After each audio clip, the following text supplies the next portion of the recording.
Hello everyone, today we're gonna see how to repost Instagram Reels. I am going to give you 3 methods.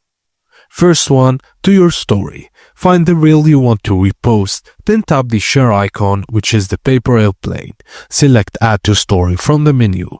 Customize the video by adjusting the background, add in texts, stickers, etc. And once you're happy with the edits, post it to your story.